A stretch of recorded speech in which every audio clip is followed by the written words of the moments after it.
Well, David Elmes is an energy and management consultant. He joins me now from Coventry. Hello there, David. $49 oil, that's still a long way off from the highs we had a couple of years ago, isn't it? It is a long way off from the highs of 110, so I think we have to look at this quite cautiously. And the other thing is, it was an agreement to reach an agreement. It's not yet a firm deal that OPEC members are obliged to meet. And also the problem always with OPEC members is they don't always stick to their quota targets anyway. So I think it's right that there's been a fairly cautious response to this announcement. You're right, though, aren't you? The OPEC members might not stick to the plan. Why now, though? Why come to this decision? Because it's taken the markets by surprise. Yeah, people weren't really expecting it because of this record that OPEC has of not always making very clear decisions. I mean, the background is that many of the countries in OPEC need a price higher than current prices to pay for their public spending.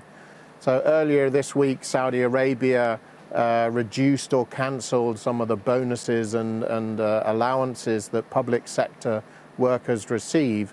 And two-thirds of the population work in the public sector.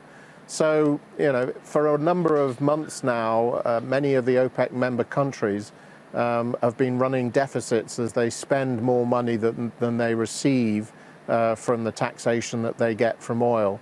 And some of the OPEC members have good currency reserves to pay for this, but certain OPEC members, such as Nigeria and Venezuela and so on, this is causing significant problems. So there's quite a bit of pressure from within OPEC, from a number of the members saying, you know, we've got to keep prices up at a certain level, otherwise that their economies were really suffering.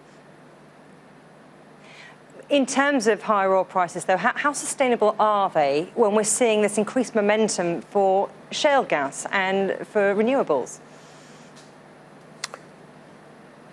Yeah, so the issue there is that OPEC is by no means the majority of world oil, and there's two big players involved. That's Russia and the United States.